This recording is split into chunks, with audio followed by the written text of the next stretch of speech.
Bueno, simplemente un recordatorio, si alguno que está presente en esta sesión que se está conduciendo en español quiere redirigirse a la sesión en inglés, if anyone wants to move into the English session, please be kind to use the follow Si quiere QR pasar a la sesión en inglés, URL puede usar este URL or the QR code so you can o el connect código to the session. QR para conectarse a la sesión en inglés. We mainly have our session in this session in Spanish. Esta sesión se va a llevar a cabo en español en este canal. But if any of you Sin embargo, si alguno de ustedes will make profit of having also the session in English, please gusta use tener my la secondary sesión en device. inglés. He's speaking in English, so I can translate into English here. Sorry for that. Y bueno, regreso ya después de dar estas indicaciones.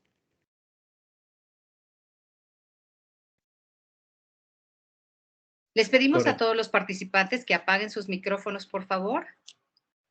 Y bueno, sí, como lo acaba de mencionar Verónica, reglas de etiqueta del el webinario es apagar la cámara y el micrófono mientras no se esté participando.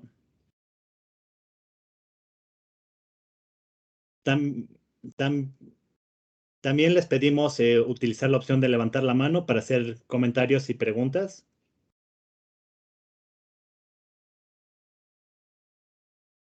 Y en el chat de texto de esta sesión también pueden dejar su nombre, su institución, correo electrónico de contacto. Y asimismo pueden utilizarlo para preguntas que no pudieron ser respondidas directamente.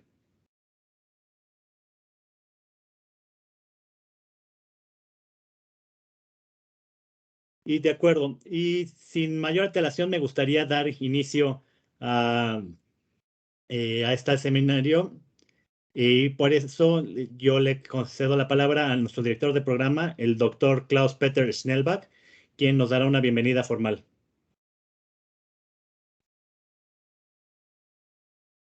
Gracias, Klaus, por favor. José. Gracias, Juan José. ¿Me escuchan? Sí, te escuchas bien, Klaus. Ok, muy bien. Pues buenos días, buenas tardes, según donde se encuentren. Y muy bienvenidas y bienvenidos a ese webinario. Gracias por participar. Veo que ya son más de 30 personas. Me alegra mucho y quizás en los próximos minutos van a unirse algunas personas más todavía. Muchas gracias por participar y por el interés. Sobre el tema, cómo prevenir a futuras pandemias usando un enfoque una salud, usando alerta temprana, monitoreo, vigilancia para detectar riesgos temprano. Leyendo la invitación, como médico de salud pública y de medicina interna, me llamó mucho la atención la expresión prevención primaria.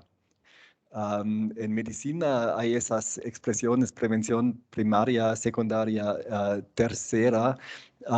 Y, por ejemplo, si se trata de prevenir infartos, ataques al corazón, prevención primaria serían cosas como una dieta saludable, hacer deporte, dejar de fumar y quizás también un poco de vigilancia como controles de rutina de la presión arterial si uno visita al médico por otras razones.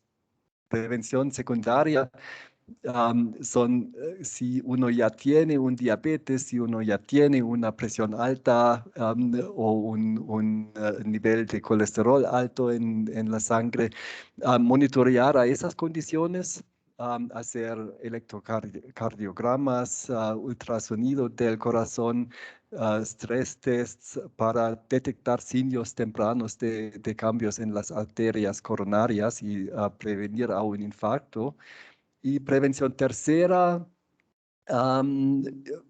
es rehabilitación después de un infarto y cosas bastante complejas como cateterización después de un infarto de las arterias coronarias, poner stents dentro del corazón, hacer cirugía bypass y un montón de fármacos que se pueden tomar para evitar un segundo o un tercer infarto.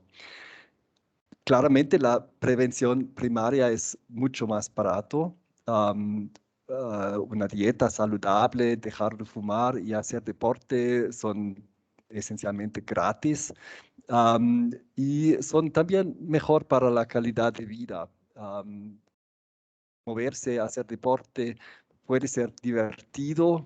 Una cirugía bypass puede ser divertido quizás para el médico que lo hace, pero mucho menos para el paciente en mi experiencia. Lo dejaría a ustedes a transferir esa imagen y de pensar durante ese webinario en la cuestión ¿qué exactamente sería prevención primaria, secundaria y tercera en la prevención de pandemias, pandemias por zoonosis? Pero si miramos a la pandemia actual del COVID, creo que consta que no hemos en todo el mundo hecho suficiente prevención primaria para evitar una pandemia. Y también es evidente que las estrategias que estamos aplicando, que estamos siguiendo actualmente, son muy caras y tienen un costo muy elevado y muchas veces no son divertidos. Además, si pienso en salud pública, el objetivo general de salud pública es matar lo poco posible. Y con las cifras de decesos por COVID en el mundo, tenemos, creo, un ejemplo de salud pública que se ha hecho bastante mal. Este seminario es sobre la cuestión cómo se puede hacer mejor en el futuro, usar enfoques de prevención primaria, usar alerta temprana, monitoreo de cambios en la naturaleza, en la salud de animales, antes de que se vuelven en riesgos de zoonosis y riesgos pandémicos para la salud humana. Y a ustedes deseo un evento muy interesante y enriquecedor y muchas gracias otra vez por participar, por su interés. Gracias. Muchas gracias por las palabras, Klaus. Y sí, creo que es un tema que va a dar para mucho.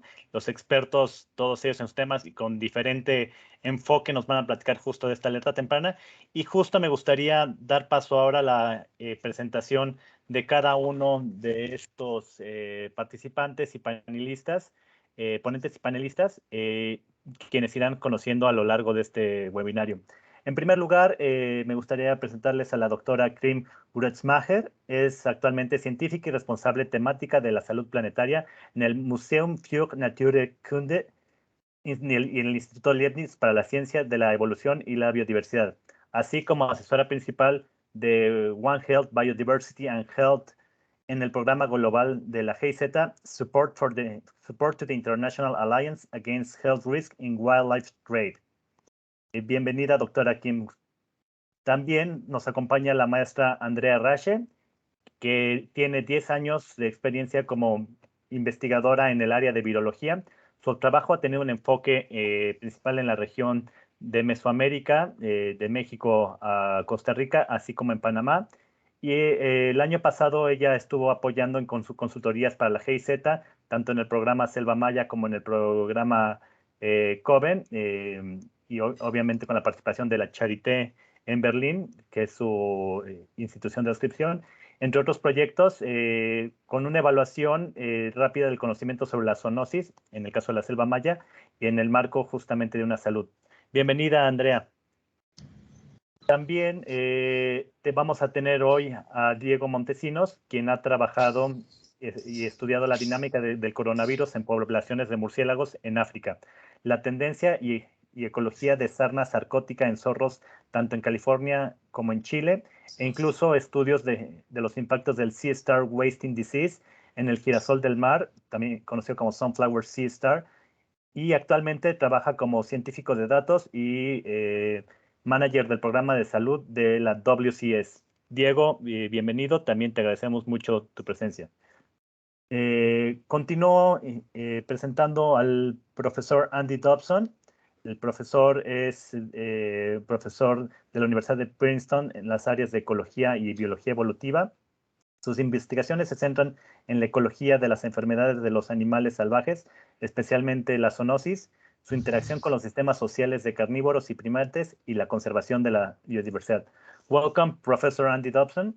Y también para el momento de nuestro panel de intercambio tenemos dos participantes de parte del área de las áreas de salud del gobierno de Guatemala. Tenemos a la licenciada Marilyn López, quien trabaja en el área de salud Petén Norte en el Departamento de Epidemiología, particularmente en el área de vigilancia epidemiológica. Y ella tiene experiencia en diferentes áreas, como el programa de extensión de cobertura dirigido a los equipos de atención primaria en salud de las comunidades. Marilyn, un gusto tenerte aquí. Y finalmente a la doctora Gloria Obando, quien es epidemióloga de la Dirección de Área de Salud de Petén Oriente desde el 11 de septiembre de 2006 hasta la fecha. Bienvenida, Gloria. Tuvimos que hacer esta presentación todo junto para aprovechar más los tiempos, no detenernos demasiado. Y rápidamente, revisando la agenda, vamos a empezar ya con las charlas. En primer lugar estará la charla de Andrea Rache, luego de Diego, luego el profesor Andrew Dobson, y seguiremos con el tema de la mesa redonda o panel de intercambio, y finalmente tenemos a la doctora Kim para dar un cierre. Entonces, por el momento cedo la palabra a la maestra Andrea Rache, que nos va a dar esta plática. Andrea, por favor. Muchas gracias, Juan José, por la presentación. Muchas gracias al equipo de GIZ por la invitación. Supuestamente ustedes van a compartir la presentación. Sí, correcto. Todo está bien.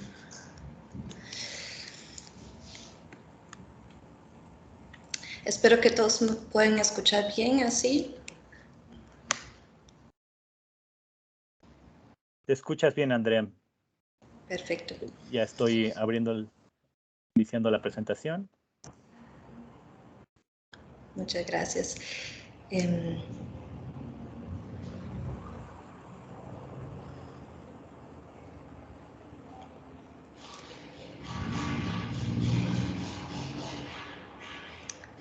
Perfecto. Muchas gracias, Juan José. Sí, nuevamente bienvenidos y bienvenidas todos al seminario. Muchas gracias por la invitación. Y yo voy a hablar un poco sobre un estudio que realicé el año pasado aquí en el área de la selva maya sobre los zoonosis y el concepto de una salud en esta región. Y me gustaría siempre empezar, la siguiente, por favor. Con esta lámina y con ese dibujo que me gusta mucho porque es un resumen muy bueno del tema de una salud. Y como pueden ver, este dibujo es de un artículo que salió hace 10 años. Entonces todo ese tema de los zoonosis y de una salud no es nada nuevo, es conocido ya por mucho tiempo y como ha mencionado Klaus Schnellbach ahora, tal vez no hemos puesto suficiente atención a ese tema en estos últimos años. Entonces ya más o menos 10 años atrás salió el tema de la ecología de las enfermedades, que quiere decir que las enfermedades infecciosas son un problema medioambiental. Y ese es el concepto de una sola salud, que la salud humana está conectada con la salud animal y la salud de los ecosistemas. Ya en el año 2008 salió el estudio que se realizó que dijo que más que un 60% de las enfermedades infecciosas emergentes, o sea, las enfermedades que aumentaron o que aparecieron nuevamente en humanos son zoonoses. Ahora se estima que son aún más, tal vez un 75% o tal vez aún más. Más que 2/3 de estas enfermedades vienen de la vida silvestre y eso también es una estimación ya vieja tal vez y seguramente ese número es mucho más alto, que incluye no solo los zoonoses que aparecen nuevamente, pero también se han dado cuenta en los últimos años que hay muchas enfermedades humanas que tienen sus raíces en los animales silvestres. La siguiente, por favor. ¿Qué son las enfermedades infecciosas emergentes? Como había dicho, ahora son las enfermedades que aparecieron o aumentaron y eso es un riesgo creciente. En los últimos años, desde los años 80, el número de brotes de EIE se ha triplicado y algunos ejemplos son la ébola, Zika virus, MERS, SARS, COVID-19 o Nipah y Hendra virus. Y la gran mayoría de estos EIE son zoonoses.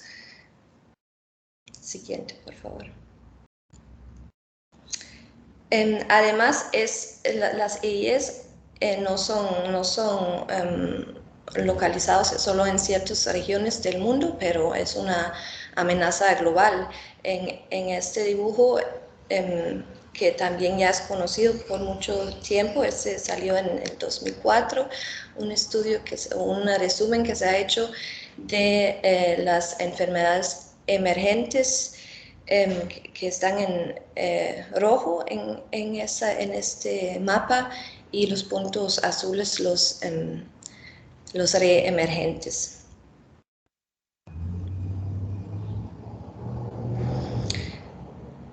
Pero también hay ciertos hotspots, ciertos puntos en que el riesgo de EIEs zoonóticas son más elevados, más altos que en otras regiones.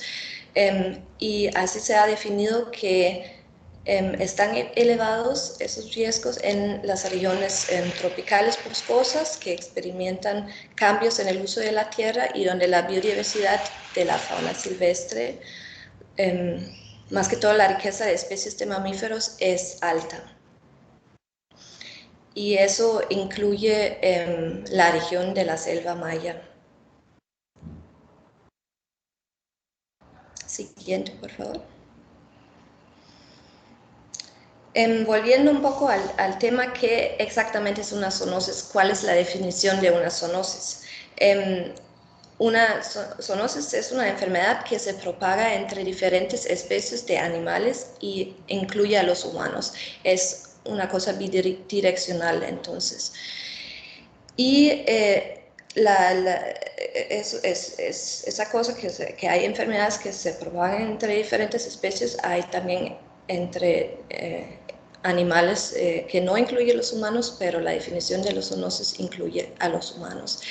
Y está principalmente causado por virus, bacterias y parásitos, pero también hay otros tipos como hongos, por ejemplo.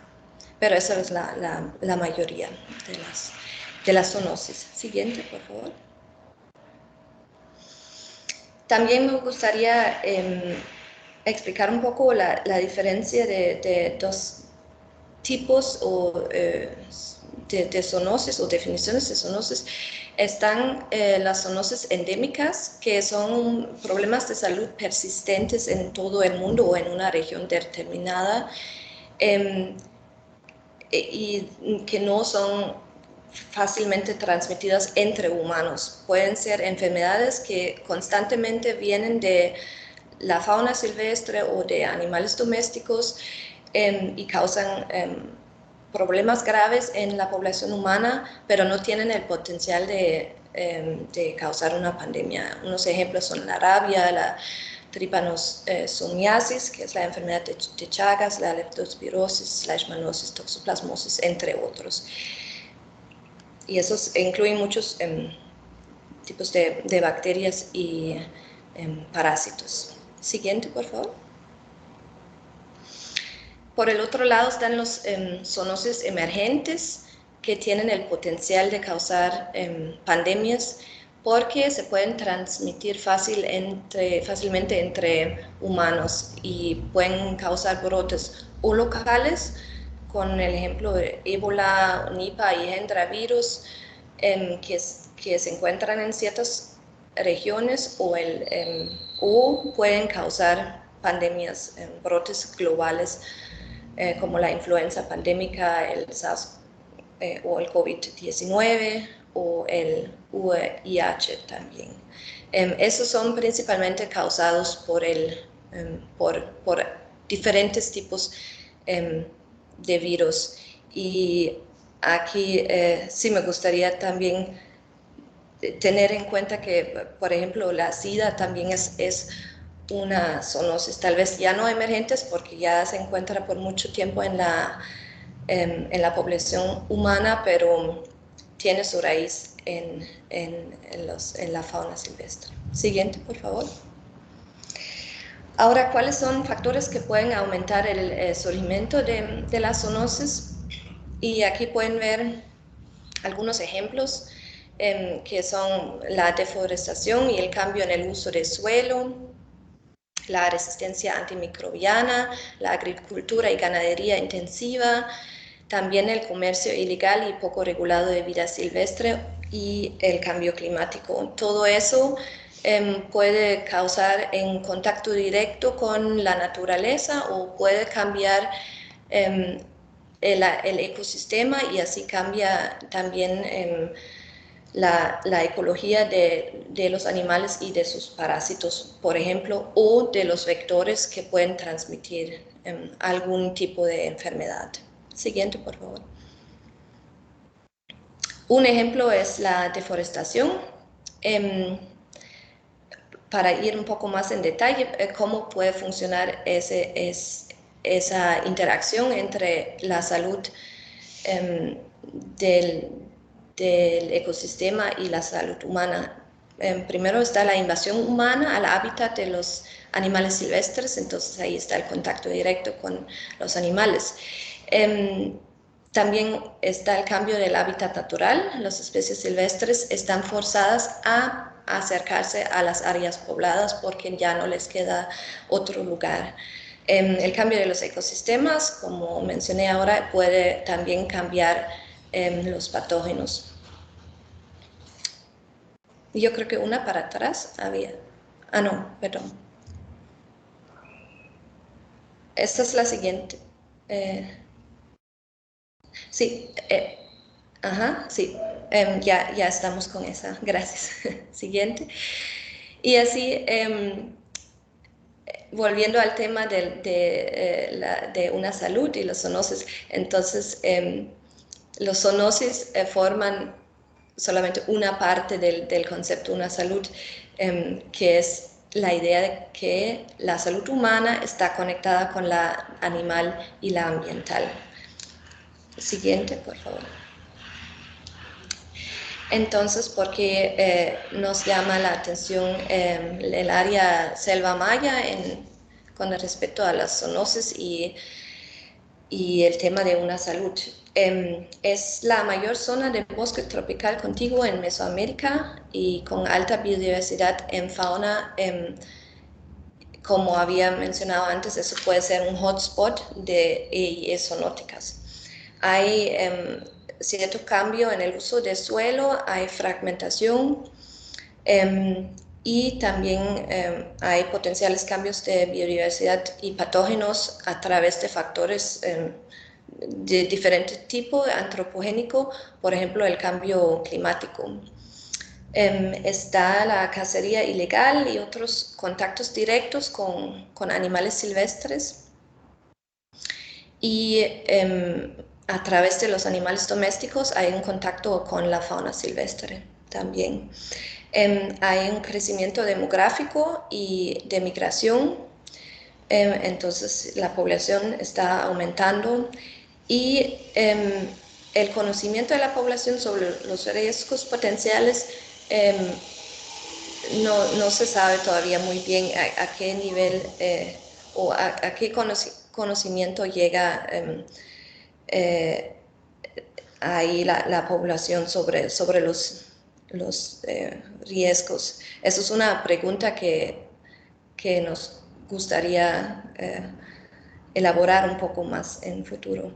Y como hay 3 países involucrados, las decisiones políticas son transfronterizas y las decisiones se tienen que tomar juntos y es aún más importante de estar en un acuerdo cómo tratar ese importante parte de nuestro mundo, aquí este pulmón verde aquí en Mesoamérica. Siguiente, por favor. Entonces, cuando yo estuve buscando un poco como los estudios que ya se han hecho, que ya se han realizado en esa región sobre zoonosis y el tema de una salud, vi que no se han hecho todavía muchos estudios. Si uno busca en PubMed, por ejemplo, el tema zoonosis, es una base de datos de artículos, se puede buscar, por ejemplo, el tema zoonosis y Guatemala o zoonosis y Belice, salen solo entre 10 y 20 artículos. La mayoría de los estudios que salen son en México, ahí sí salen como 500 artículos más o menos, pero eso da una idea de que todavía no se han hecho muchos estudios en esa región. Y los que se han hecho son en áreas geográficas muy puntuales. Muchos estudios se realizaron en áreas rurales y urbanos que quedan cerca de las áreas protegidas y ahí más que todo en animales domésticos y silvestres. El enfoque se ha realizado en ciertos patógenos, más que todos los que son como el toxoplasma, la leishmaniosis y trypanosoma. Y hay pocos estudios que se dedicaron en identificar patógenos desconocidos. La mayoría de los estudios se han hecho en zoonosis endémicas y no tanto en las zoonosis que pueden causar alguna pandemia en el futuro. Y muchos estudios serológicos se han hecho y a escala pequeñas con poco número de muestras. En general se han hecho pocos estudios sobre enfermedades infecciosas en animales silvestres y muy pocos estudios interdisciplinarios con el concepto de una salud. Siguiente, por favor. Entonces, al final, los zoonosis es un riesgo desconocido porque la mayoría de los patógenos que existen aún no se han descubiertos. Y los riesgos de los zoonosis podrían también aumentarse en el futuro con la intervención humana, y eso aplica al área de selva maya. Siguiente, por favor. ¿Cuáles podrían ser posibles futuras acciones? Por una parte, fortalecer los estudios interdisciplinarios sobre el concepto de una salud en la región, aumentar los estudios sobre los posibles riesgos de las zoonosis emergentes, que son los que más nos preocupan en el futuro, reducir la intervención humana en áreas protegidas y el monitoreo de posibles zoonosis y sensibilización de la población bajo riesgo, información para toma de decisiones también y diseñar medidas de prevención. Siguiente. Entonces, eso, volviendo al tema de una salud, la idea es que queremos entender las conexiones y preservar la salud ambiental, animal y humana. Y yo creo que aquí tengo que ya terminar por el tiempo.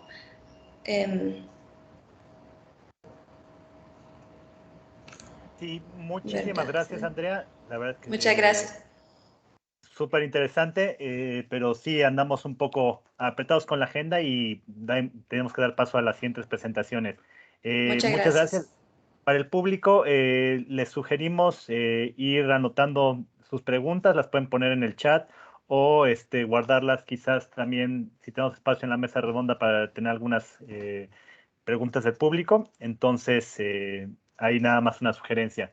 Y adicionalmente, y antes de pasar a nuestro siguiente ponente, tenemos que darnos el anuncio de que esta reunión se está grabando para poder compartirla y también difundir con más participantes. Entonces, si esto de alguna manera afecta a alguno de los participantes, pues nos gustaría informárselos, ya que esta sesión es grabada. Y bueno, ahora sí doy paso a Diego Montesino, que nos va a hablar desde la perspectiva de la Amazonía sobre los esfuerzos que se han hecho justo en detección de enfermedades. Diego, un gusto saludarte. Hola, buenas tardes, ¿qué tal? Muchas gracias por la oportunidad de poder mostrar lo que estamos haciendo con respecto a la vigilancia sanitaria en fauna silvestre. Quiero compartir mi pantalla, ¿comienzo nomás? Sí, por favor, Diego. Ningún problema.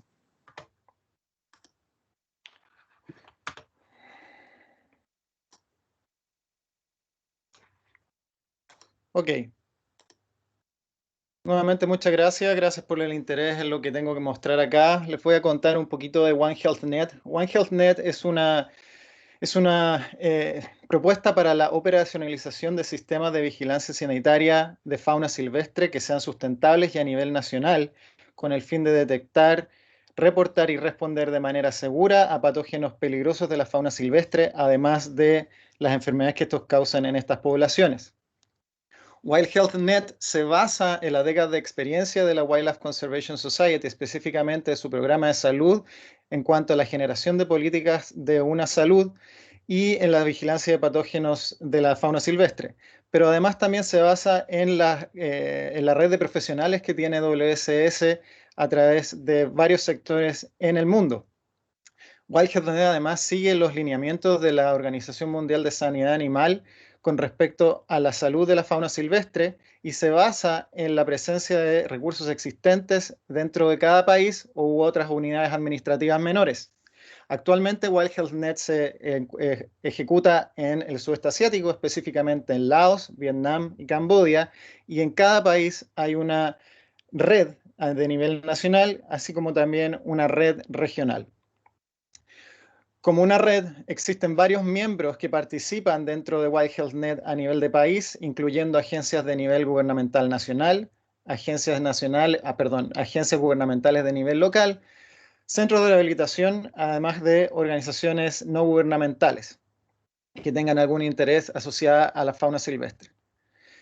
Wild Health Net tiene 4 pilares. La primera es el desarrollo de políticas públicas, la segunda es la operacionalización de vigilancia, la tercera es el fortalecimiento de las capacidades dentro de los países y además el manejo, finalmente la colección y el manejo adecuado de datos. Dentro del desarrollo de políticas públicas lo que hemos hecho es interiorizarnos con las agencias de los países a nivel nacional para establecer y clarificar cuáles son los roles y responsabilidades para la vigilancia sanitaria fauna silvestre. Lo que hemos hecho es, junto con las agencias gubernamentales o los socios de la red de las agencias gubernamentales, es desarrollar estrategias que son de nivel local y a nivel nacional y que involucran a sectores de medio ambiente, de la salud animal, así como de la salud humana, salud pública. Y entonces lo que se ha hecho es generar una estrategia que cumpla con este círculo virtuoso que va desde la definición de objetivos de la vigilancia sanitaria en fauna silvestre hasta la pasando por la colección de datos. ¿Quién ejecuta esta colección? ¿Quién, por ejemplo, ejecuta los exámenes de laboratorio, las necropsias? ¿Cómo se maneja esta información? ¿Cómo se analiza? Y los resultados de todos estos datos, cómo son comunicados y después de los comunicados a nivel central, cómo las decisiones son tomadas y vuelven hacia terreno para ejecutar acciones y que finalmente terminen en una evaluación completa del sistema que defina nuevos objetivos. Entonces lo que se ha hecho además son definir las líneas de comunicación, como mencioné anteriormente, a 3 niveles: subnacional, nacional e internacional, y como clave se ha definido una contraparte que está a nivel de gobierno, que es el coordinador asistente de la red. Es decir, se deja fijo un puesto en el gobierno que se encarga de coordinar esta red que funciona con distintos miembros. Uno de los productos que hemos obtenido a través de White Health Net es el desarrollo de protocolos operacionales estándares para la vigilancia de sanitaria en fauna silvestre, así como en la respuesta a brotes. Y por ejemplo, en Lao, este protocolo ha sido desarrollado, terminado y enviado a su aprobación por parte del gobierno. Es decir, todo este sistema, al menos en Lao, se va a volver oficial con roles y responsabilidades. Como pueden ver en esta figura, lo que quiero mostrar solamente es que parte desde el nivel nacional, con cuáles son los roles en este nivel, hasta niveles provinciales, que son los que ejecutan acciones. A nivel nacional se toman decisiones y hay un flujo de información entre los distintos sectores, como mencionaba, forestal, de salud animal y de salud pública, que van y vuelven en términos de reportes y vuelven en forma de respuestas o órdenes para ejecutar acción. En cuanto a la operacionalización de vigilancia, lo que queremos hemos querido es lograr poner unos ojos o empezar a monitorear qué es lo que está ocurriendo en áreas que se consideran de alto riesgo o áreas protegidas a través de lo que llamamos Targeted Surveillance y Scanning Surveillance, utilizando recursos que están disponibles, como por ejemplo los guardaparques. Desde el punto de vista del Scanning Surveillance, hemos querido tener la capacidad de detectar eventos de mortalidad y morbilidad en fauna silvestre, y en esta detección puede participar WSS, así como también otros miembros de la red. Con respecto a la vigilancia dirigida, tenemos una identificación de patógenos prioritarios que se hizo junto con los miembros de la red que pertenecen al gobierno, y en esta vigilancia ha participado WSS junto a la vez con otros miembros de la red. En cuanto al Scanning Surveillance, la verdad es que como resultado hemos tenido la detección de eventos de envenenamiento de aves silvestres, específicamente aves acuáticas, un caso positivo a dermatosis contagiosa, dermatosis nodular contagiosa en un banten, que es un rumiante silvestre de esa zona geográfica, la identificación y la investigación de un brote de influenza aviar, así como la detección de otros patógenos de significancia. En el lado de los patógenos prioritarios que se han identificado y se han comenzado a vigilar, como resultado se ha obtenido la primera detección de la peste porcina africana en vía silvestre del sudeste asiático. Lo interesante es que esta enfermedad se detectó en jabalíes dentro de los 3 países, dentro de un marco temporal y espacial que los asocia. Otro resultado ha sido la identificación de influenza aviar transfronteriza, es decir, en esta zona del sur entre Camboya y Vietnam, que también tienen casos, incluyendo un brote, un área donde hubo alrededor de 2.000 cadáveres encontrados, pero que tiene una temporalidad entre marzo y abril del año pasado, y además una correspondencia geográfica que los une. Con respecto al fortalecimiento de capacidad, lo que queremos hacer es mejorar las capacidades dentro de las agencias gubernamentales y instituciones que apoyen la vigilancia sanitaria para intentar estimular la sustentabilidad de todo el sistema. Los entrenamientos han tenido objetivos específicos, es decir, audiencias específicas, y por ejemplo a los guardaparques se les ha entrenado para hacer la detección de los eventos y cómo reportar de manera adecuada. A los laboratorios, el personal de laboratorio se les ha enseñado cómo ejecutar de manera apropiada y segura patología y necropsias con cadáveres de fauna silvestre. A los guardaparques y a los equipos de decomiso se les ha enseñado a tomar muestras de manera segura y cómo manejarlas para que lleguen de buena forma al laboratorio. Y finalmente, a los guardaparques, otros intermediarios, así como el coordinador general de la red, se les ha enseñado a utilizar tecnología, del punto del cual voy a hablar en el siguiente slide. Finalmente, hemos desarrollado paquetes de entrenamiento que obviamente están en los lenguajes locales, y hemos desarrollado herramientas para evaluar si las competencias necesarias para los distintos funcionamientos de las partes están presentes después de los entrenamientos. Nuestro foco es entrenar a los entrenadores, es decir, que la red sea sustentable porque no depende de agentes externos, pero que después dentro de los propios miembros haya una posibilidad de empezar a hacer entrenamiento y expandir más aún la red. El conocimiento local y la experiencia local son altamente valoradas, considerando que son los miembros de las agencias y los miembros de los países los que tienen más experiencia con respecto a su vida silvestre y los problemas que ellos tienen. Y hasta ahora se han entrenado en las distintas audiencias más de 200 personas. Aquí tengo un ejemplo, por ejemplo, de un entrenamiento de cómo coleccionar, de cómo tomar muestras de manera segura para guardaparques en vietnamita. Thu mẫu tam bông. Bộ thu mẫu tại thực địa đã có đủ các vật tư cần thiết. Tam bông được đóng gói vô trùng và anh chị cần giữ tam bông vô trùng trước và sau khi lấy mẫu bệnh phẩm. Paso ahora para el último punto, que es la colección de datos y el manejo apropiado de estos datos. Y en el fondo lo que hemos hecho aquí es desarrollar tecnología y además entregarla para apoyar la toma correcta de datos en terreno, para que esta información que se toma en terreno llegue de manera pronta a oficinas centrales, garantizar el resguardo y la seguridad de esta información, pero además facilitar la diseminación y compartir la información entre los distintos miembros de la red. Para el tema de la colección de datos, hemos elegido SMART, que es un set de tecnologías que son de libre acceso, muy fáciles de utilizar, que ya están en más de 850 áreas, se utilizan en más de 850 áreas protegidas alrededor del mundo y que facilita la colección de datos simplificada. Además, por el tema de la transferencia de información en tiempo real, es factible de prevenir la pérdida de información. Uno de los componentes tecnológicos de SMART es una aplicación en teléfonos inteligentes que permiten la colección en tiempo real de información a medida que se va explorando el terreno, pero además que se comparta hacia otros, hacia datos centrales. Creo que me están hablando.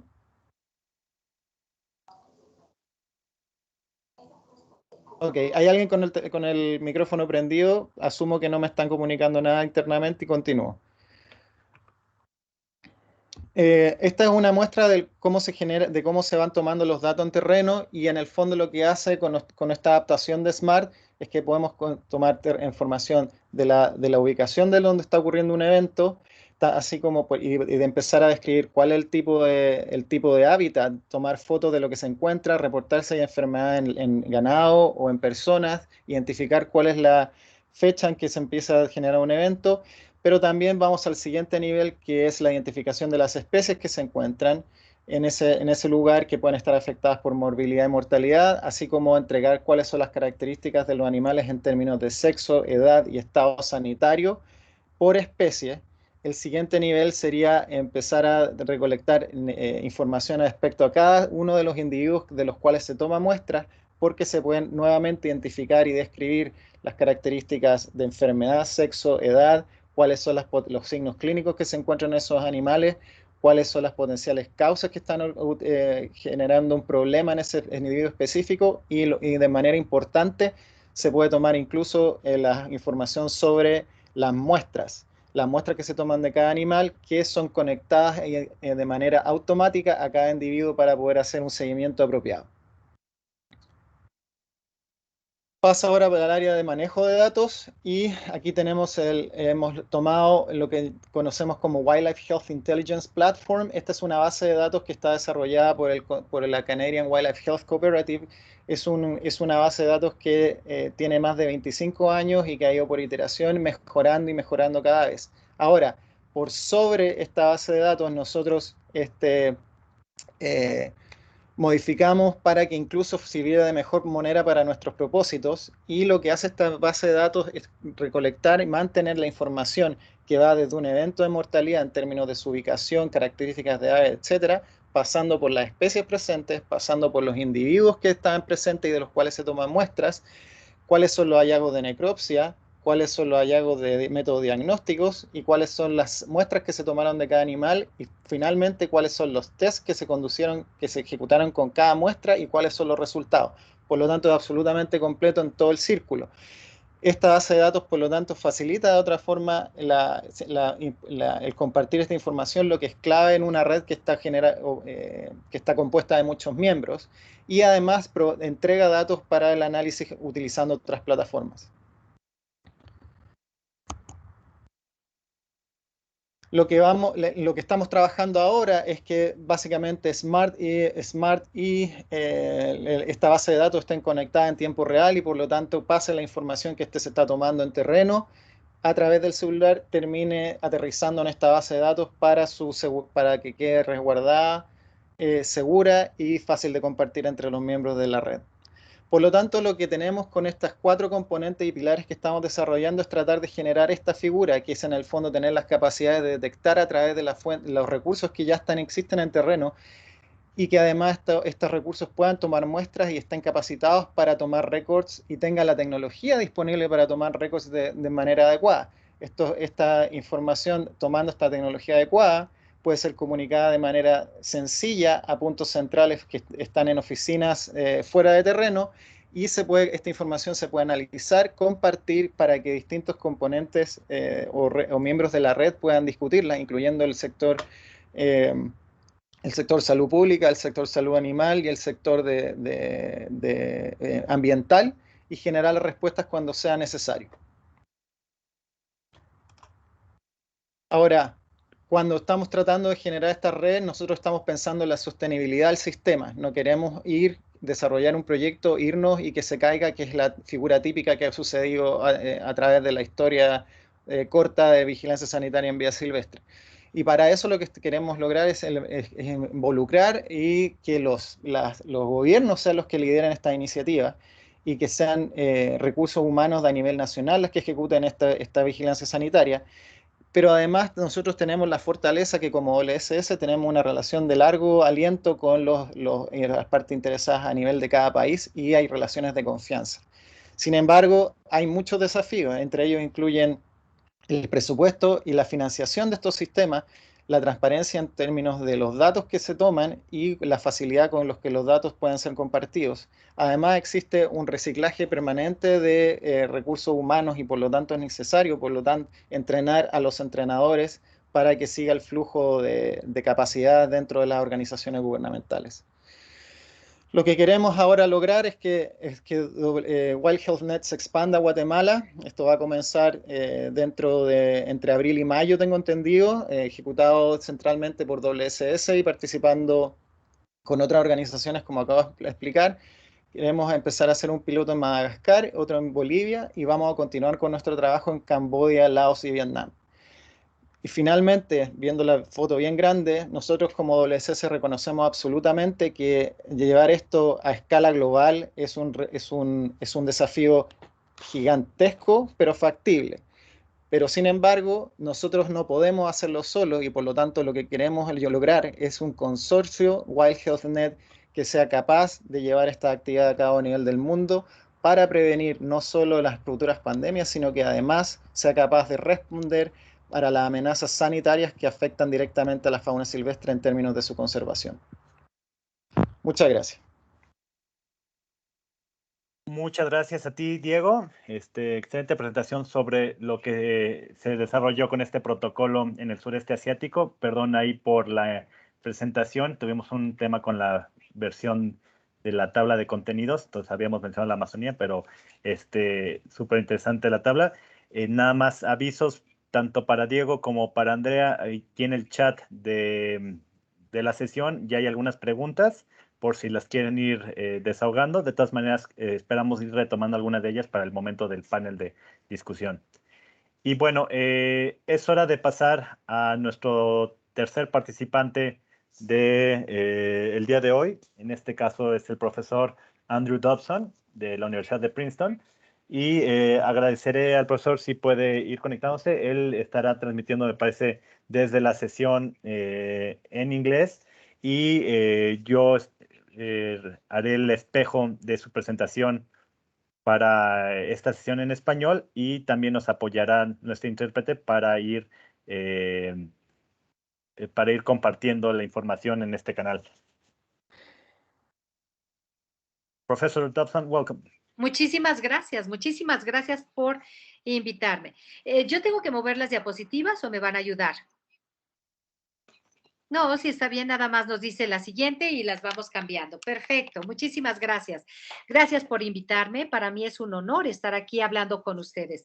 Yo voy a estar hablando sobre cómo prevenir la próxima pandemia con 3 diferentes enfoques: ecología, economía y evolución. La siguiente. Aquí les presento una imagen de un diagrama que salió este viernes en una comunicación de ciencia que analiza los últimos 100 años. Está viendo los números de pandemias que se han llevado a cabo, que han ocurrido. Como podemos ver, hay 3 patrones. El primero, si vemos en la parte de abajo, los años en los que no hubo una pandemia global, que están desapareciendo. Hubo muchos años después pandemia, después cada vez fueron más frecuentes. Los puntos les dan una indicación de que a alto nivel podemos saber cuántas personas murieron y también a un estimado de cuánto costaron. COVID, la última, el punto rojo, nos ha costado muchísimo.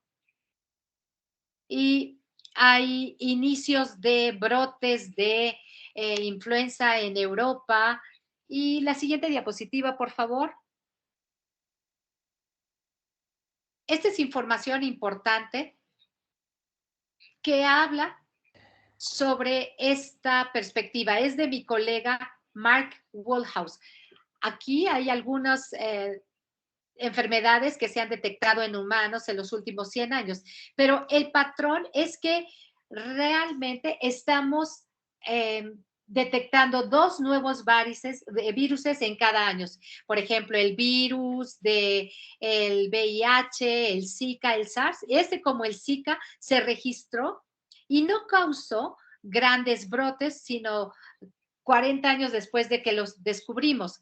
Esta idea es que hay una apariencia constante que es paralela a estos patrones. Hay pandemias más recientes que van en paralelo con toda esta información. La siguiente.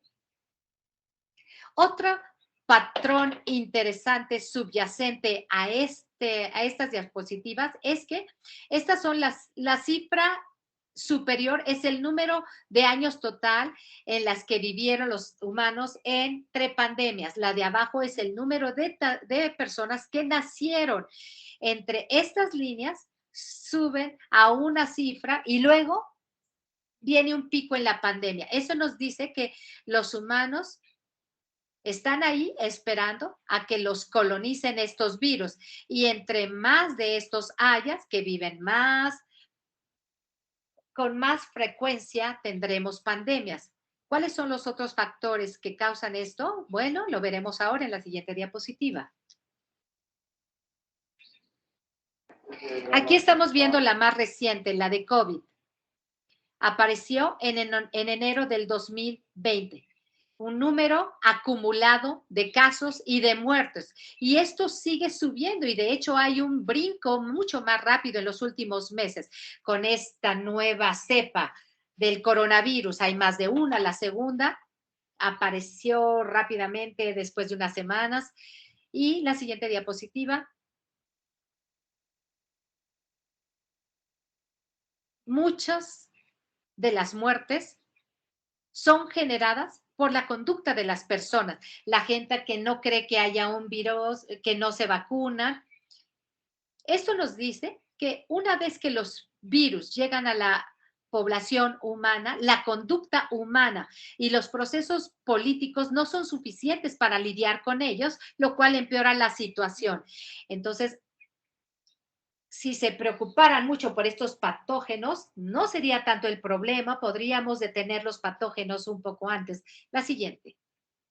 Nuevamente, esta cifra, como les dije, si la vemos de cerca ahora, hay una constante detección de virus nuevos que se llegan a las pandemias que están aumentando y el número de continentes en el que se dispersa van aumentando porque hay más movimiento de personas, más viajes internacionales y es muy fácil que estos virus, una vez que llegan a los humanos, se vayan expandiendo. Por eso es una muy buena razón detectarlos a tiempo para hacer algo. La siguiente. Algo que estamos tratando de hacer es saber cuál es el costo promedio de estos brotes. Si vemos los puntos, podemos ver el costo de dos maneras. Uno es simplemente ponerle un costo a la vida humana, el número de personas que murieron, estimas así cuánto perdimos por eso, ¿no? La pérdida, el valor de una vida humana. ¿Cuánto estaríamos pagando por prevenir la pérdida de esas vidas? Otro cálculo es cuál es el encierro, cuál es. No tenemos una manera económica de hacer esto. Vemos diagramas que ven cuánto ha costado esto, pero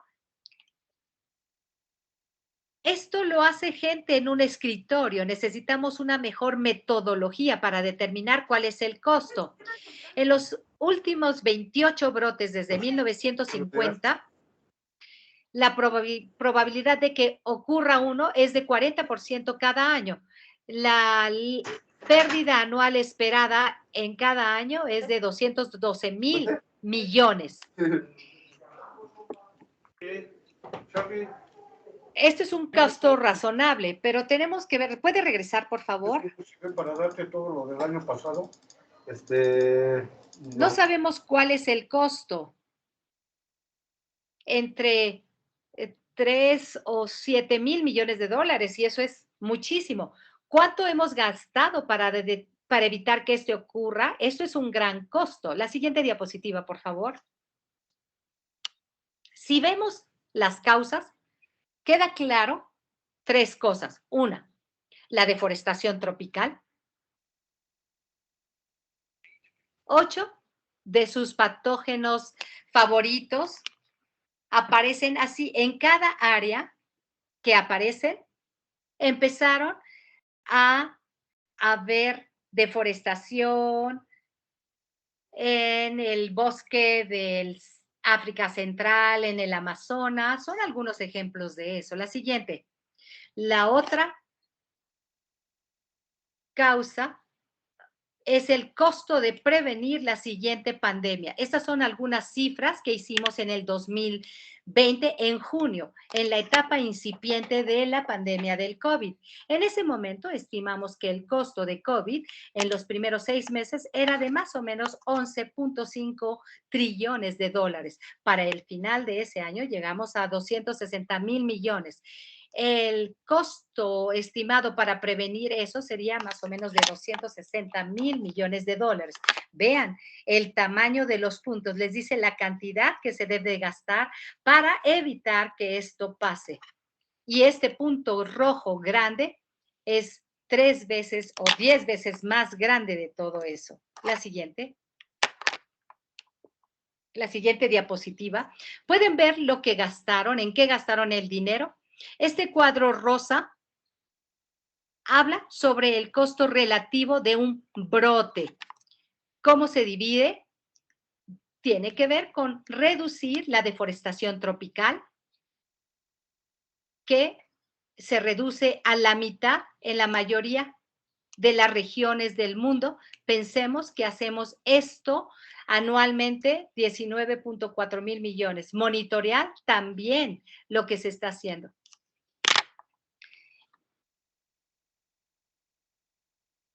En algunos países se ha dado un presupuesto de 500 millones, pero no se ejercita. Y el comercio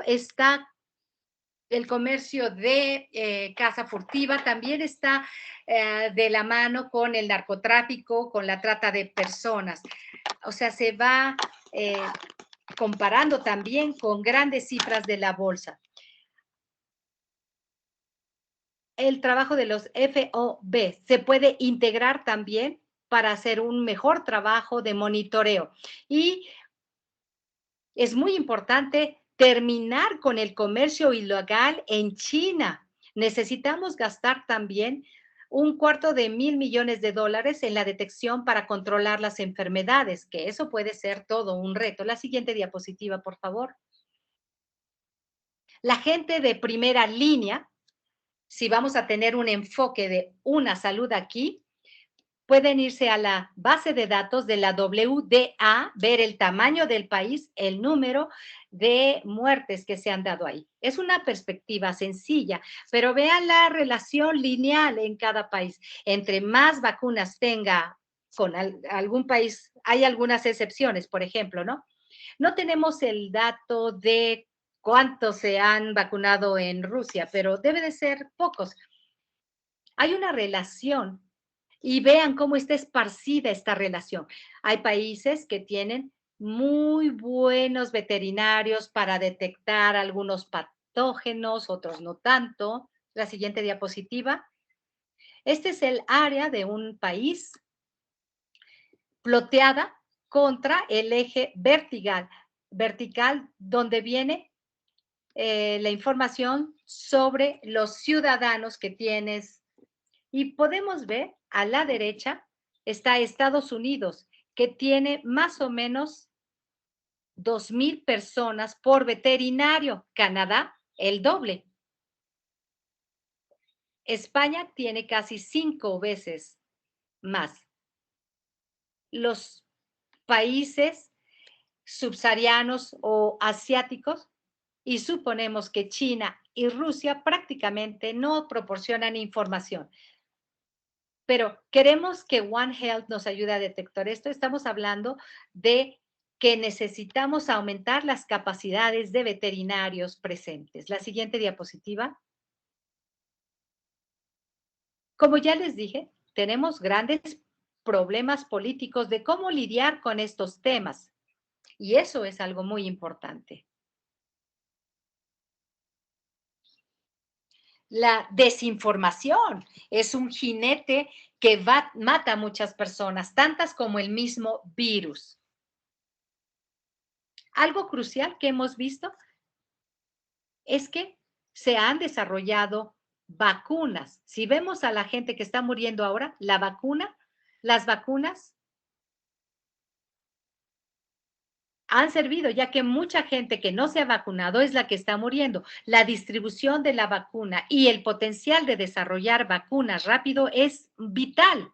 Contar con una base de datos integral y global sobre las vacunas que se han desarrollado, cuáles se han probado, eso es algo en lo que se debe de invertir. Es importante tener la base de datos genéticas que nos va a permitir desarrollar vacunas, pruebas y una gran cantidad de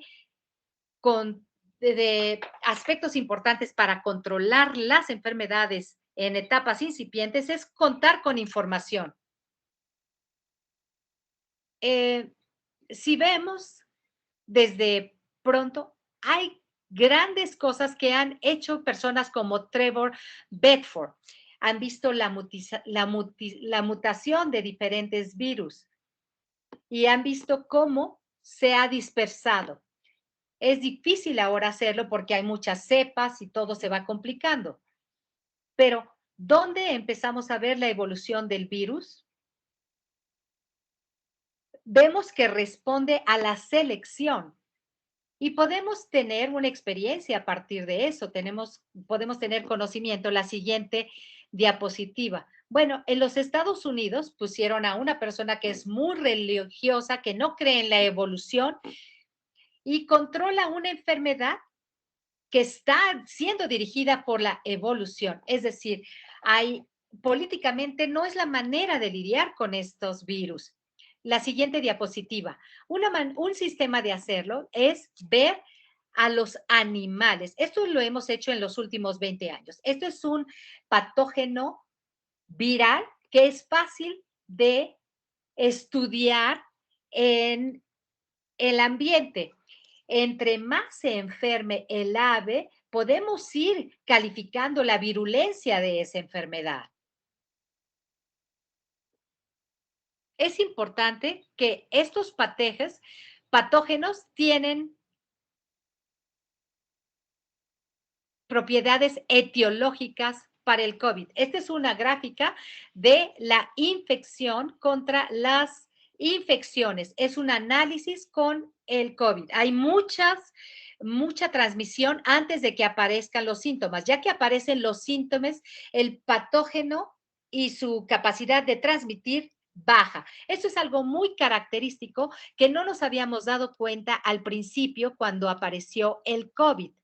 Era muy parecido como el SARS, que era fácil de controlar porque sus síntomas aparecían fácil y aquí hay mucha transmisión que se está dando antes de que aparezcan los síntomas. La siguiente.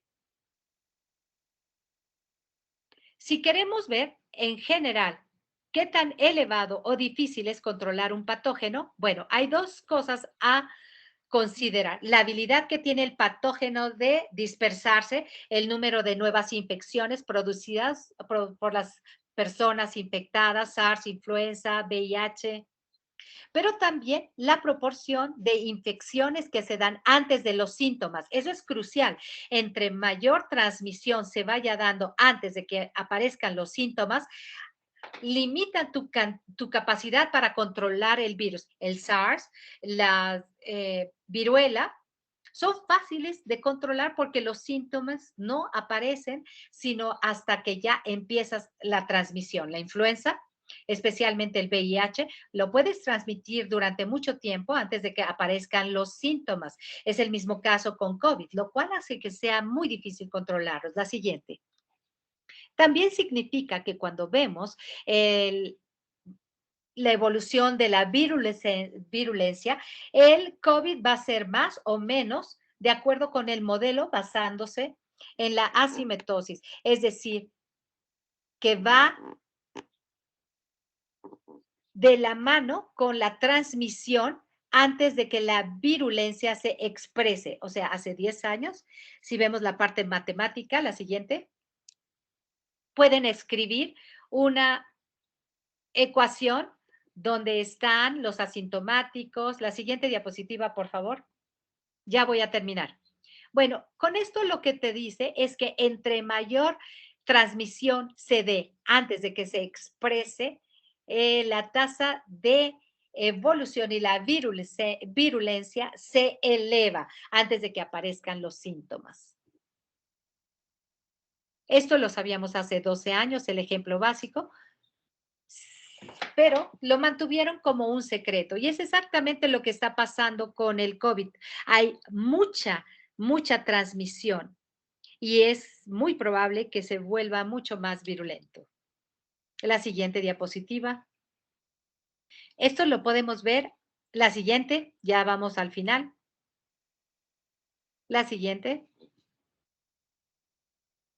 Un mensaje de las aves. Una vez que la inmunidad de rebaño comienza a hacer su presencia, el COVID comenzará a competir. La siguiente. ¿Qué es lo que tenemos que hacer? Bueno, el costo-beneficio es sencillo. El potencial de que estas pandemias tengan un alto costo para la economía es enorme, pero las podemos controlar con pequeñas cantidades de dinero, de 30 a 50 mil millones de dólares al año se pueden controlar. La siguiente. La mejor manera de hacerlo es gastarlo en la prevención en una etapa muy temprana. Actualmente no estamos gastando suficiente dinero en la investigación para esta etapa de preemergencia. Lo tendemos a gastar cuando ya se infectó muchas personas y cuando es mucho más difícil hacer algo. La siguiente diapositiva. La siguiente. Tiene que haber un esfuerzo internacional. La siguiente. Lo clave es gastarlo en detener la deforestación, que esa es una causa muy importante, detener el comercio ilegal de la vida animal, el consumo de animales, que es el 2% del costo total de estas pandemias. Hay que darle las gracias a todas las personas que me ayudaron a esta investigación. Gracias a ustedes por invitarme. Muchas gracias, profesor Dobson. por esta perspectiva económica y esta perspectiva reveladora desde lo que está ocurriendo a nivel mundial con la pandemia, particularmente con esta, pero sabemos que no es única y que puede venir más y que una inversión temprana puede hacer una gran diferencia para controlar estas otras pandemias y no solo para evitar muertes y vidas humanas, que es lo más valioso, sino también una mejor distribución de los costos que se pueden generar de atender estas pandemias de una manera reactiva y no preventiva. Y bueno, ahora el siguiente momento quisiéramos abrir un pequeño foro para discusión y mesa redonda. También invitamos ahora a participar a las compañeras de las áreas de salud de Guatemala que estuvieron presentes, que ya están presentes aquí en el webinario. Y solamente les pido un minuto en lo que preparamos nuestras notas para poder hacer algunas preguntas y poder abrir el micrófono a nuestros participantes. Un segundo, por favor.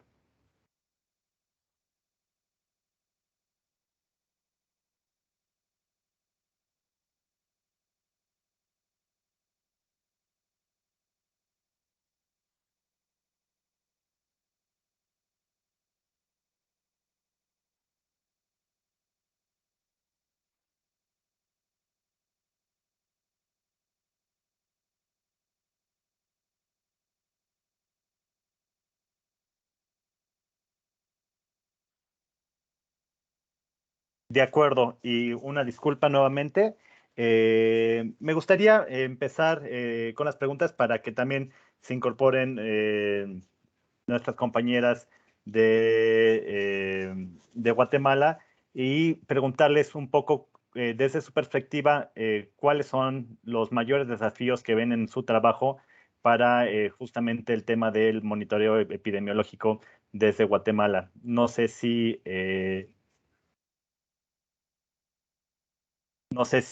la doctora Gloria o la licenciada Isolda nos podrían compartir.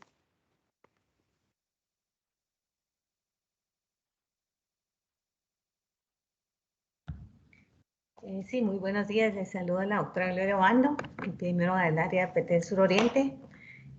Pues en nuestra región, actualmente yo cubro 5 de los municipios del país, del departamento, y dentro de los mayores desafíos es no contar con suficiente personal para poder realizar estas actividades de vigilancia, tanto en la capacitación como la detección de laboratorio, ahora que son las mayores limitantes que tenemos y mayormente ante esta situación de COVID que se ha salido de las manos en la región. Petén pues es una región bastante extensa del país que ha sido también un poco abandonada.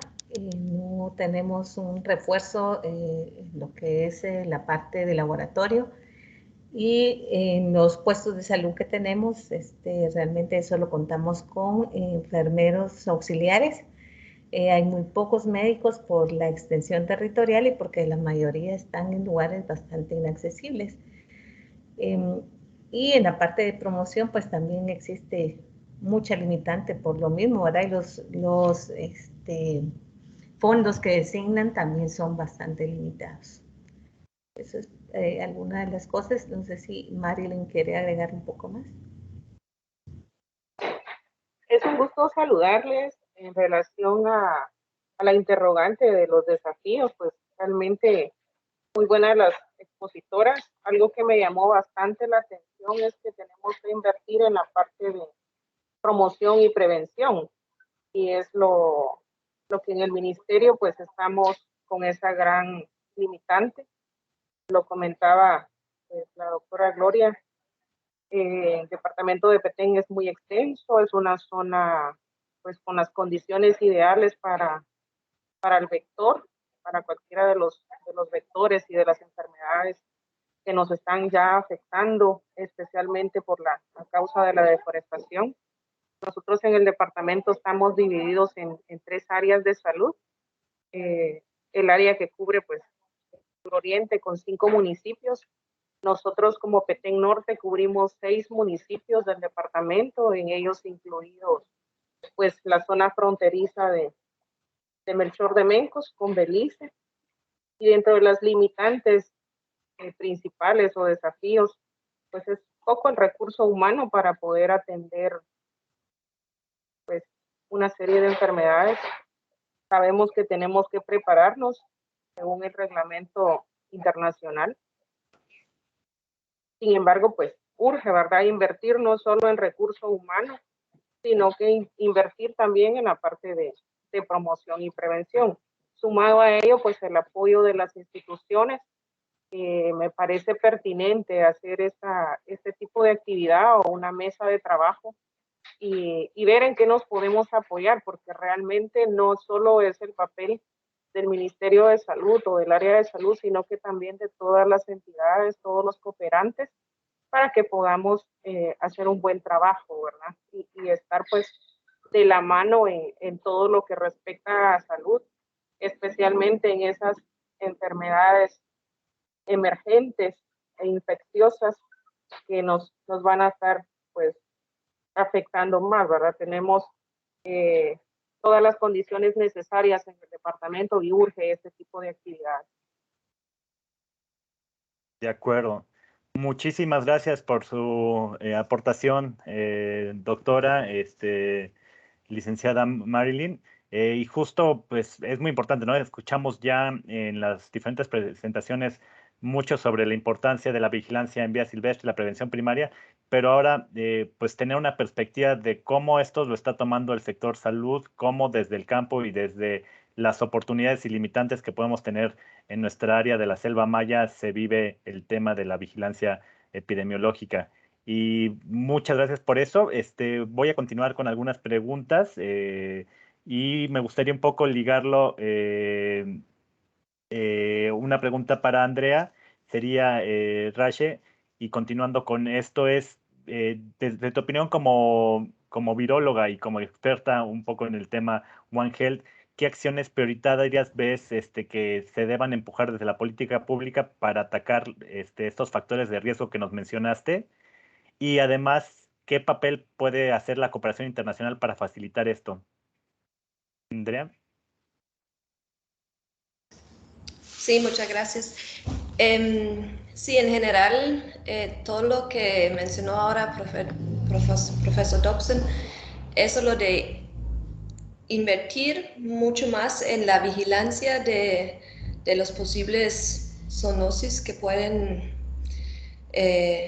aparecer en el futuro. Yo creo que eso es como una cosa esencial, ¿verdad? Ese es como el punto esencial.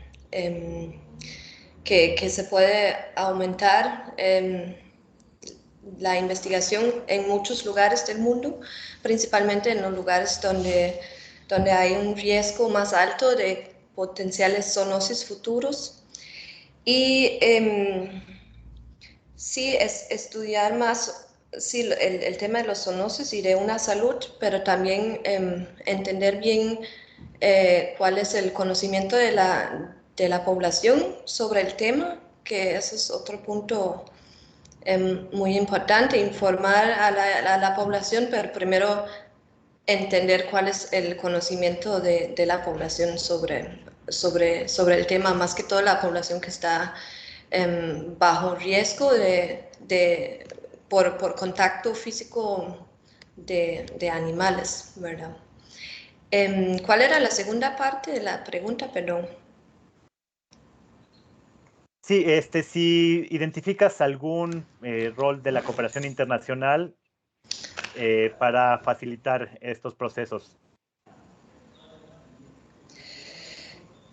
Sí, todo el tema tiene que ser a nivel internacional porque las enfermedades no conocen fronteras, ¿verdad? Entonces, sí, por parte de la investigación, sí, lo ideal sería formar una red internacional que haga estudios y para más que todo para para bajar los recursos, ¿verdad? Que sean, que sean cooperaciones internacionales sobre los temas de los zoonosis o el One Health en esta área, y sería ideal que comparten información y también ideas de futuros estudios, pero también los mismos muestras que sean accesibles a diferentes lugares internacionales. Muchas gracias, Andrea. Vamos a dar paso a una pregunta que me parece que hay desde los asistentes. Veo a Andrés Enrique Moreira. Si nos puedes compartir, por favor. Y también cuál de nuestros ponentes va dirigido. En realidad es nada más para comentar. Yo soy colega de Andrea Rache en el Charité en Berlín, y en yo también soy virólogo, y en este tema que se estuvo compartiendo de manera excelente la doctora Rache, nosotros tenemos unos proyectos muy grandes de cooperación internacional con Latinoamérica. Uno de ellos se llama Glacier. Este proyecto empezó este año y termina en el 2025. Y la idea de es preparación de pandemia. Y si alguno de los asistentes al seminario está interesado, tenemos puestos para doctorado, para ayudar a las personas que estén interesadas en virología. Tenemos también simposios que vamos a hacer todos los años, y el próximo año este año va a ser en México. Entonces, por ese sentido, la cooperación internacional, lo que decía Andrea, es fundamental, y la estamos haciendo desde Charité en Berlín. Y nada más quería elaborar un poquito en eso, y voy a escribir todos los datos en el chat por si alguien tiene interés, y les voy a mandar el grant call para los estudiantes y todas nuestras cosas y nuestra página web. Muchas gracias por el espacio. Muchas gracias, Andrés, por compartir.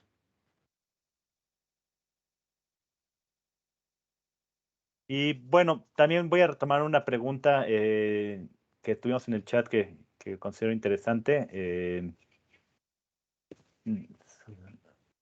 Esta va dirigida para Diego y Montesinos, y nos pregunta Jorge Uribe, ¿cuáles son algunas de las experiencias y lecciones aprendidas de la captación con guardaparques?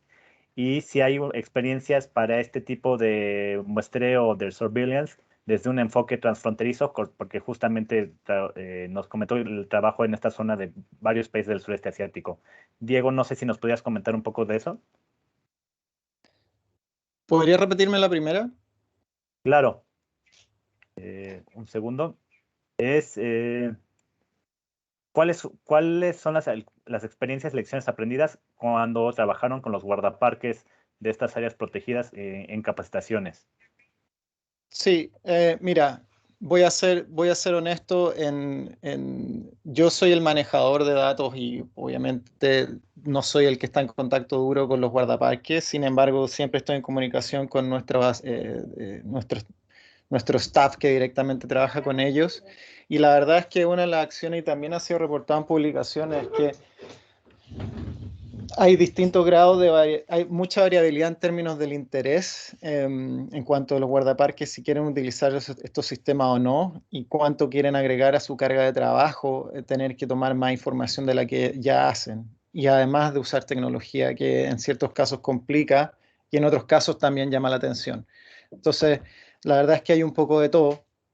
En general, nosotros lo que hicimos con SMART, dentro de las fortalezas que tiene SMART y por el hecho de por qué elegimos esa plataforma, es porque en muchas de las áreas protegidas donde estamos trabajando ya se utilizaba como herramienta tecnológica para seguir la información que ellos recolectan sobre otro tipo de actividades. Es decir, por ejemplo, si se encuentran con trampas, si encuentran que hay deforestación dentro de las áreas protegidas. Entonces, SMART ya se utilizaba para tomar esos datos, y nosotros en el fondo lo que estamos tratando de hacer es insertar este componente extra, que es para que se tome información sobre mortalidad y morbilidad en fauna silvestre.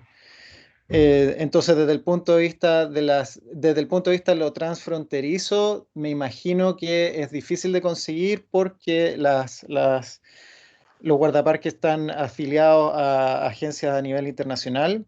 Y cuando hablamos más o menos cuando estoy hablando desde que son esfuerzos, estamos ejecutando un esfuerzo regional, el término regional va más en las jerarquías elevadas, es decir, agencias ya gubernamentales, autoridades a ese nivel, más que necesariamente con los guardaparques. Ahora, no es descartable y por supuesto que hace mucho sentido que se trabajara, por ejemplo, con áreas protegidas que tienen frontera internacional, que se trabajara con los guardaparques de ambos lados. Esto es un trabajo en proceso, así que no estamos diciendo que definitivamente que no es algo que se pueda adoptar. De hecho, todas las ideas son bienvenidas y, de nuevo, lo que nosotros estamos tratando de hacer aquí es algo complementario y en cierta manera un poquito opuesto a estos esfuerzos internacionales que han sido ir a un lugar, tomar muestras, hacer investigación, se acaba el proyecto y se acaba todo lo que estaba para atrás. No quedan capacidades humanas y se pierde el esfuerzo y no se genera cultura para que se genere y se ejecute vigilancia sanitaria en fauna silvestre. Gracias. Muchísimas gracias por la respuesta, Diego. Yo creo que sí contribuye y, como dices, quizás estas lecciones no son inmediatamente transferibles a otra región, pero son aprendizajes que suman y que el manejo de información y demás también ya son un gran aprendizaje o un gran paso para entender cómo se comportan esos datos a gran nivel. Y bueno, ya estamos un poco sobre el tiempo de este webinario y para ello, como palabra de cierre, nos gustaría dar la palabra a la doctora Gurex Maher, que nos va a compartir unas palabras de cierre un poco también en términos de la experiencia desde GIZ y desde su experiencia en la salud pública. Doctora Gurex Maher, por favor, y un gusto de nuevo tenerla con nosotros.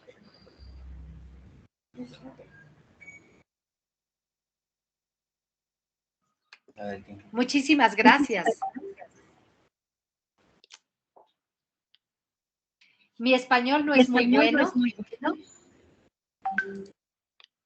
pero estoy muy emocionada y es un gran honor para mí estar aquí en este webinario tan importante abordando un tema sumamente importante.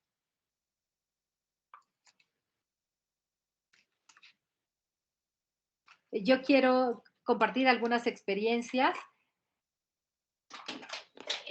Lo que ha quedado muy claro el día de hoy es la importancia de tener una prevención oportuna para evitar gastos mayores y prevenir más daño. Pero lo más importante es aprovecharnos sobre la diversidad que tenemos. Actualmente, los esfuerzos que se están llevando a cabo no son suficientes, eso ha quedado claro. Tal y como lo ha dicho el doctor Manelli de la OMS, prácticamente el 90% de los esfuerzos se van a una prevención secundaria y solamente el 3% se queda para la prevención. Todavía hay mucho que desconocemos sobre cómo un patógeno pasa de un animal a un humano, pero en resumen, podemos saber que los animales salvajes tienen patógenos que tienen el potencial de infectar a los humanos. Esto ha ocurrido de manera repetida y ha costado miles de millones de dólares y miles de muertes de humanos. Cada vez más la gente está en contacto directo con la vida salvaje. Este comercio ilegal, esta demanda de animales exóticos, pues nos llevan a una cadena de potencial. Tenemos que entender muchas cosas, hay muchas preguntas en el aire todavía. Mucho del trabajo que se tiene que hacer en el futuro tiene que ver con la detección de los patógenos hay que trabajar en la prevención de las pandemias. Hay que recabar información para poder detectar esto a tiempo. Como lo han mencionado ya varias veces en este webinario, la OIE ha publicado un marco que requiere de acciones multilaterales y enfoques multilaterales. La World Health Network se enfoca en áreas protegidas, ayuda a traducir la ciencia en políticas, la política en acciones y funda también alianzas nacionales que son abiertas, incluyentes y espacios para mejorar y reducir la emergencia de estas enfermedades, reduciendo así la emergencia de futuras pandemias.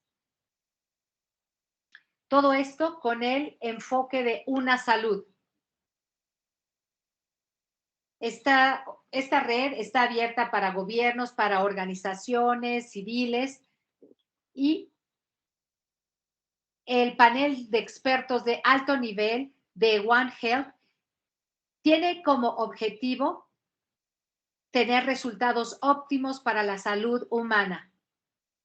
Para mí, este webinario ha sido un excelente primer paso hacia ese propósito. Para cerrar, me gustaría agradecerle a todos mis colegas y a los organizadores de este evento y al equipo de apoyo para poder hacerlo una realidad, para poder darnos un espacio donde podamos externar nuestras dudas, tener respuestas y estoy ansiosa de seguir trabajando con este intercambio con todos ustedes. Estoy muy interesada en conocer más sobre estas alianzas internacionales y yo estoy aquí a sus órdenes para quien quiera tener más información en detalle al respecto. Gracias. Muchas gracias, doctora Kim. Un gran mensaje de cierre y Thank you además so much, muchos motivos para seguir Dr. trabajando en Kim. este tema.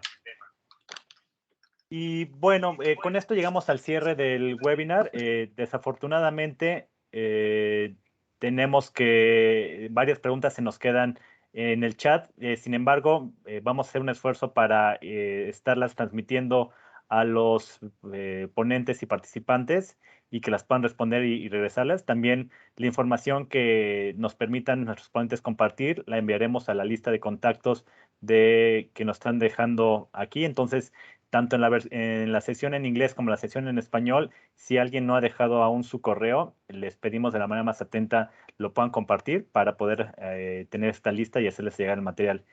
Y bueno, con esto cerramos el webinar del día de hoy. Solo 5 minutos pasados del tiempo programado, lo que creo que es muy bueno. Y agradecemos mucho la presencia de todos ustedes, de cada uno de los participantes.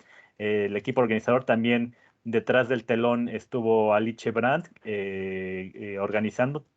Muchas gracias a ella. Me parece que fue una organización excelente. Y les deseo a todos un buen día o buenas tardes o buena noche, dependiendo de dónde estén. Y vamos a seguir trabajando con el tema. Un saludo cordial desde el programa Selva Maya.